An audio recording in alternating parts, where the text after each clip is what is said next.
8월 5일 맥체인 성경 읽기 시간입니다. 오늘 함께 읽으실 말씀은 사사기 19장, 시편 3편 4편, 예레미야 33장, 그리고 사도행전 23장입니다. 오늘은 사사기 19장부터 끝에 21장까지 내용을 전체적으로 소개를 해드리려고 합니다. 그 앞에 있는 17장, 18장에서는 사사 시대의 영적인 타락과 우상 숭배에 대해서 말씀을 해주고 있고, 이어지는 오늘 이 본문 19장에는 당시 일부 이스라엘 백성들의 성적인 타락이 어디까지 갔는지를 아주 잘 보여주는 그런 본문입니다. 그로 인해서 나라의 전체 큰 어려움이 하나님의 징계로 임하게 되는 것을 보게 됩니다.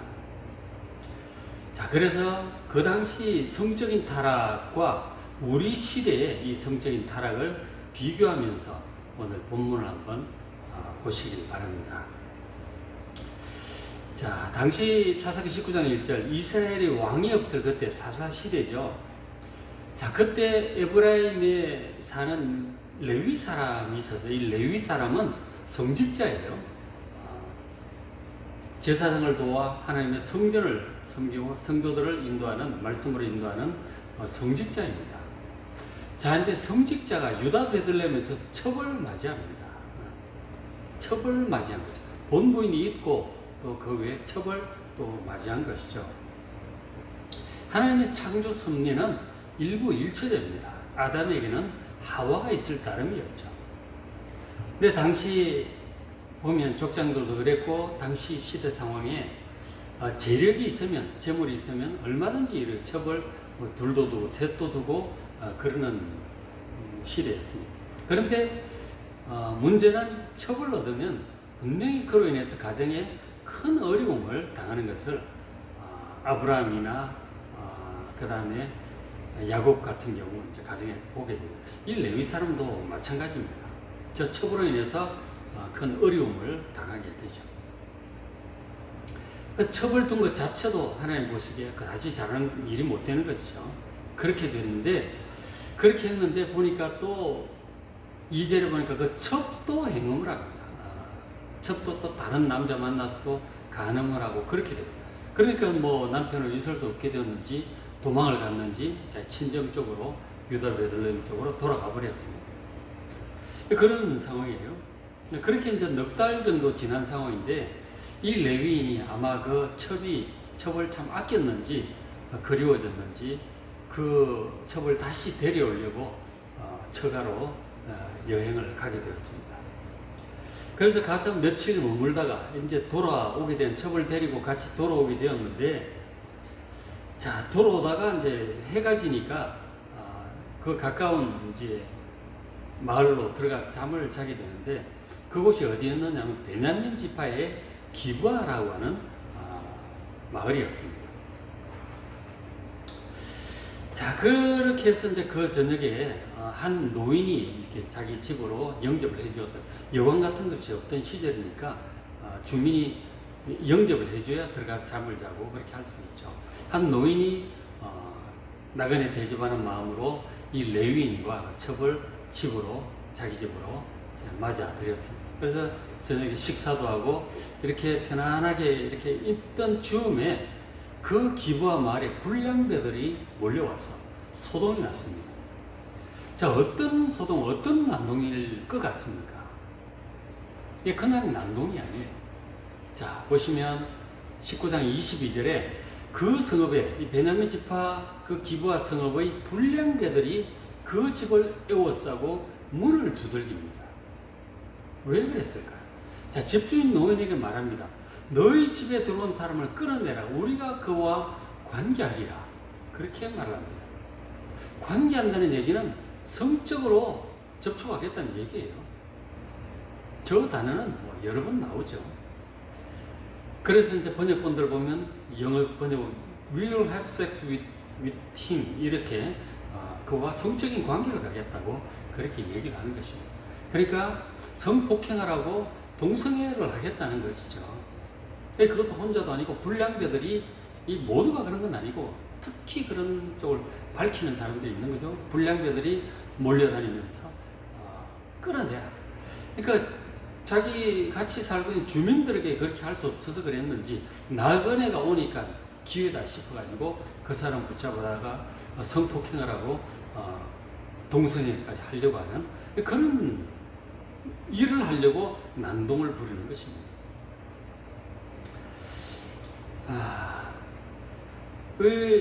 지금 저 베냐민 기브아 성읍은 소돔과 고모라가 있었던 곳에서 그렇게 멀지 않은 곳이라고 합니다. 그러니까 소돔과 고모라가 그 옛날에 아브라함 시대 성적인 타락으로 이 동성애 성적인 타락으로 어떻게 멸망을 했는지 그 얘기들이 전해져 내려오고 있을 것입니다. 그런 얘기를 없지 않아 알 텐데 지금 이 하나님의 백성들인 베냐민 지파 기브아 사람들 일부가 불량배들이 그런 똑같이 하나님의 심판으로 멸망할 그런 흉악한 짓을 하려고 하는 것입니다. 자, 이런 성적인 타락으로 인해서 소돔과 고모라도 하늘에서 유황불이 내려서 그렇게 멸망을 했는데 과연 이 기브아 사람들도 이런 식으로 계속하면 아무리 하나님의 백성들일지라도 그들도 하나님의 징계를 피할 수 없을 것입니다. 자, 어떤 징계가 임하는지 그 내용을 지금 보여주고 있는 것이죠. 그러니까 20장, 21장 계속 사사기 끝까지 그 내용을 보여주고 있습니다. 자, 저렇게 얘기를 하니까 집주인 노인이 자기 집에 온 손님 나그네를 그렇게 내줄 수는 없잖아요. 그래서 막 말립니다. 이렇게 저렇게 말리다가 잘 안 돼요. 결국은 어떻게 됐느냐면 그 레위인의 첩이 이렇게 끌려가게 됩니다. 그리고는 그 첩을 갖다가 밤새도록 이제 강간을 하고 성폭행을 하고 그렇게 하다가 결국은 그 첩이 죽어요. 그래서 이 죽은 그 첩을 그 노인 집 문턱에다가 버려두고 그냥 가버렸습니다. 야, 정말 집단 성폭행에 강간에 무슨 결국은 강간치사니 죽음에까지 이르는 이런 일들 정말 상상할 수 없잖아요. 너무너무 악하기 거지없습니다. 지금 사회 기준으로 비교해 볼 때 무슨 그 당시 사사시대라 왕도 없고 뭐 그런 시대니까 경찰도 없고요. 치안 그런 거 담당자 없습니다. 뭐 재판을 한다든지 범죄자를 감옥에 집어넣는다든지 그런 것이 없어요. 그런 것이 없고 그리고 무엇보다 이 사람들이 하나님을 두려워하지 않습니다. 하나님을 두려워한다면 그럴 수 없죠. 하나님을 두려워하지 않습니다. 그러니까 그 자기 육신의 본성이 막 하고 싶은 대로 그렇게 하니까 성적인 타락인데 여기까지 간 것이죠. 과연 하나님께서 이 악한 사람들을 그대로 내버려 둘 것인가? 하나님의 심판을 피할 수 없을 것입니다. 자, 어쨌든 이에 분노한 이 레위인 자기의 첩을 그렇게 끌고 가고 강간하고 결국은 죽여서 이 시체를 두고 간 이 일에 레위인이 하나님의 사람이잖아요. 성직자잖아요. 분노합니다. 하나님 법도도 알고 좀 이 지도자적인 마인드도 있는 것이죠. 야, 이렇게 타락하지만 뭐 자기도 첩도 두고 막 그렇게 했지만 그 첩도 간음을 하고 가 있고 뭐 이런 정도지만 그러나 이 기브아 성읍에서 일들은 너무너무 지금 뭐 도저히 용납할 수 없는 정도까지 간 것입니다. 그래서 이 분노한 레위인이 온 이스라엘 지파에 이 사실을 알립니다. 내가 베냐민 지파의 기브아에 갔다가 이런 일이 있었다. 하나님께 진노하실 것이다. 이것을 그대로 두고 볼 수 없지 않느냐. 그렇게 온 지파에 전가를 보냅니다. 그 구체적인 내용은 성경을 직접 보십시오. 제가 말로 하긴 좀 그렇습니다. 그래서 알렸더니 그것을 보고 온 이스라엘 지파 사람들이 분노합니다. 어떻게 이럴 수가 있는가? 그래도 우리가 하나님의 백성인데 하나님을 섬긴다는 이 우리 민족 가운데 이런 흉악한 일이 있을 수 있느냐? 이런 식으로 계속 가다가는 하나님의 진노를 피할 수 없을 것이다. 두려움도 느끼고 이래서 각 지파 사람들이 다 모였어. 온 이스라엘 사람들이 미스바로 전부 모여들었습니다. 그래서 의논들을 하는 거예요. 먼저 이제 이 레위 사람이 그간에 있었던 일을 그대로 온 백성들이 듣는 데서 다 자세히 얘기를 했습니다. 그랬더니 백성들의 반응이 사사기 19장 30절에 이스라엘 자손이 애굽 땅에서 올라온 날부터 출애굽에서 지금까지 뭐 적어도 한 200년 됐겠죠. 오늘까지 이런 일은 일어나지도 아니하였고 보지도 못했다. 이런 흉악한 일이 있을 수 있느냐? 거룩한 하나님의 백성이 이럴 수는 없다. 그래서 20장 10절로 넘어가서 자, 우리가 이 베냐민의 기브아에 가서 그 무리가 이스라엘 중에서 이 망령된 일을 행한 대로 이 성폭행, 동성애, 집단 강간 이런 망령된 일을 행한 대로 징계할 것이다. 그렇게 백성들이 결의를 합니다. 그리고 11절에 이와 같이 이스라엘 모든 사람이 하나같이 합심하여 그 성읍을 베냐민 지파의 기브아를 치려고 전부 모였습니다. 40만 이스라엘 백성들이 모였다고 그렇게 기록을 하고 있습니다. 자, 이렇게 이제 모여서 그러니까 좀 전반적으로 성적으로 좀 타락도 하고 우상 숭배하고 하긴 했어도 그래도 하나님을 두려워하는 마음, 하나님을 경외하는 마음이 이스라엘 백성들 속에 이런 정도로 남아 있었다고 하는 것은 그래도 이들이 그래도 하나님의 백성이 맞구나, 하나님을 경외하는 백성이 맞구나, 일부 불량한 자들이 있지만 그래도 하나님을 경외하는 신앙과 양심이 살아있구나 라는 다양한 마음을 우리가 느끼게 되죠. 자, 우리 시대의 성적인 타락과 우리 시대의 하나님을 향한 믿음은 과연 어느 정도일까요? 한번 비교해 보시기 바랍니다.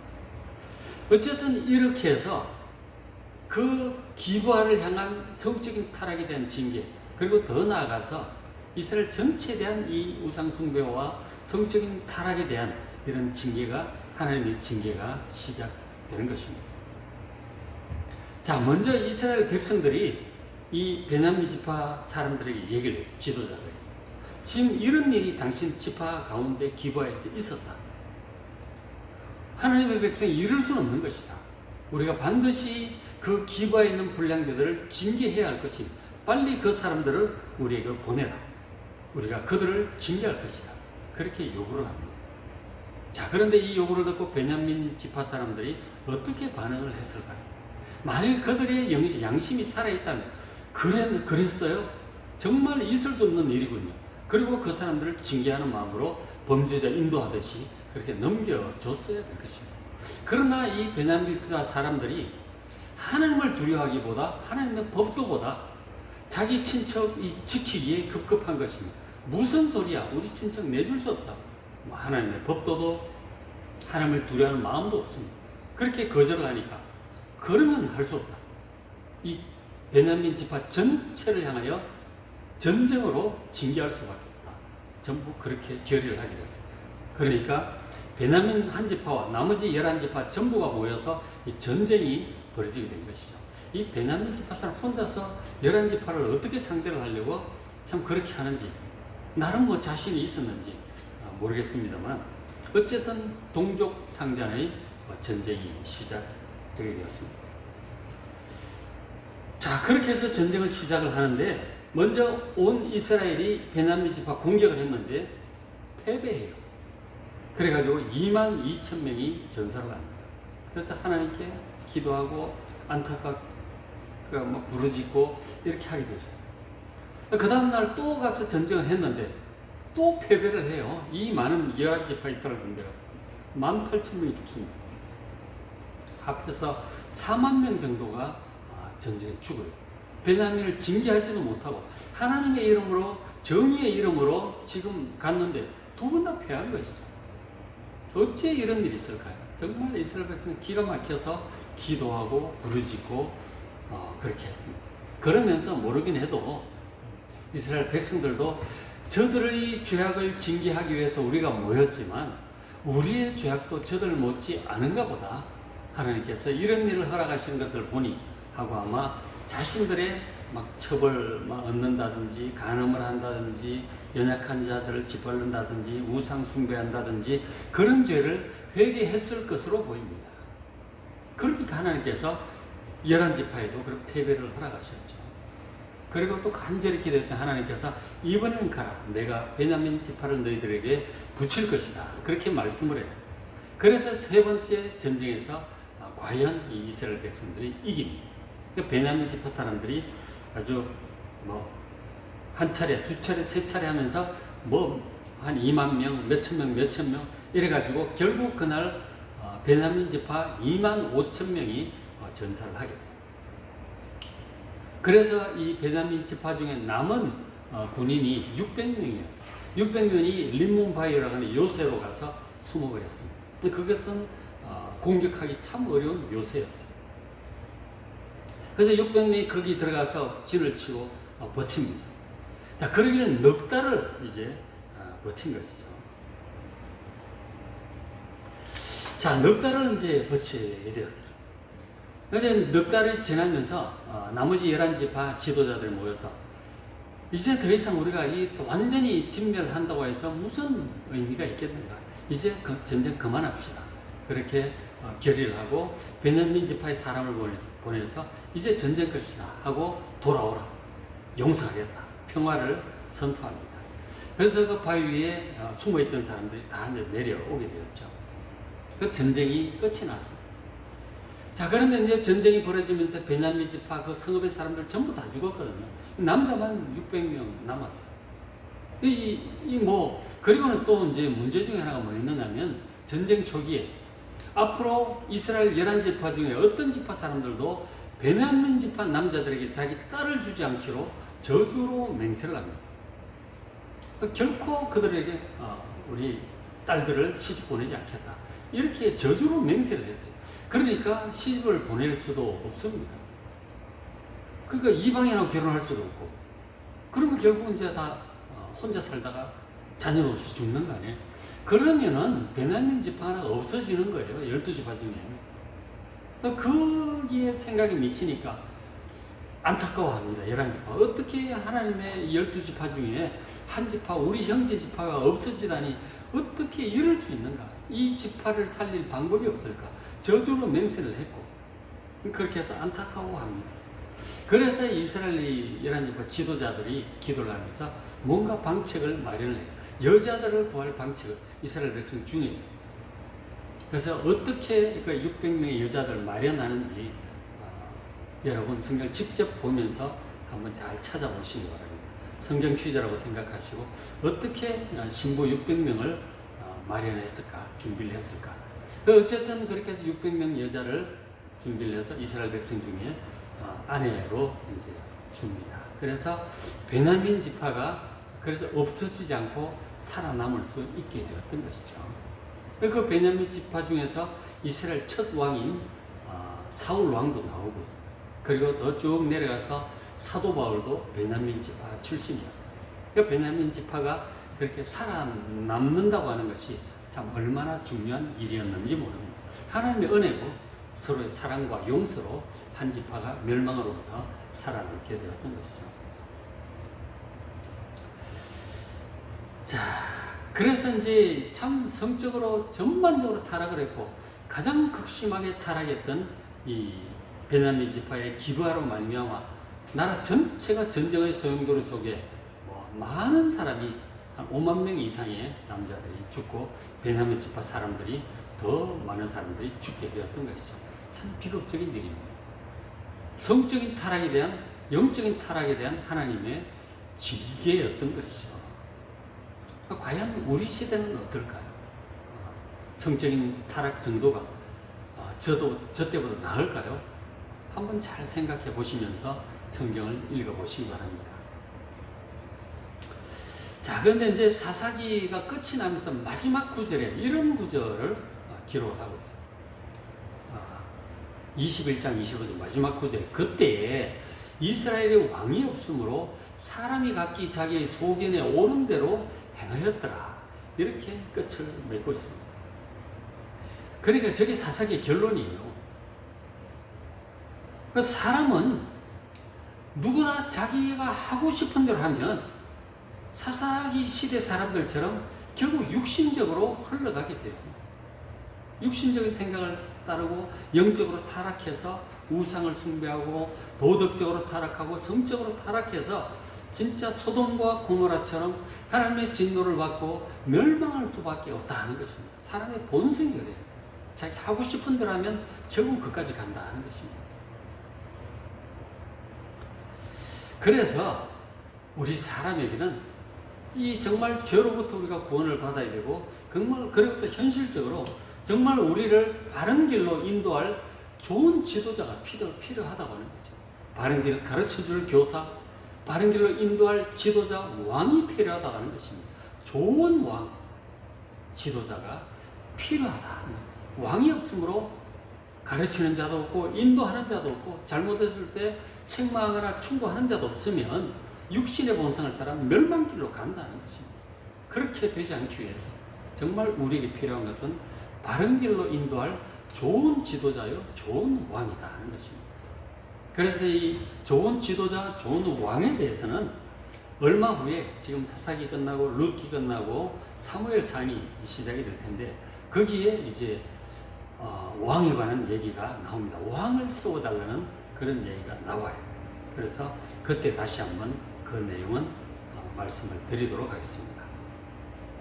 사사시대의 어떤 성적인 타락상, 하나님 징계를 보면서 우리도 경각심을 가지시길 바랍니다. 자, 오늘 읽으실 말씀 사사기 19장 읽으시고 시편 제가 이제 편의상 19장에서 21장까지 한꺼번에 설명해 드렸습니다. 오늘 읽을 말씀 사사기 19장, 시편 3편 4편, 예레미야 33장, 사도행전 23장입니다. 오늘 말씀 읽으시고 은혜 많이 받으시기 바랍니다.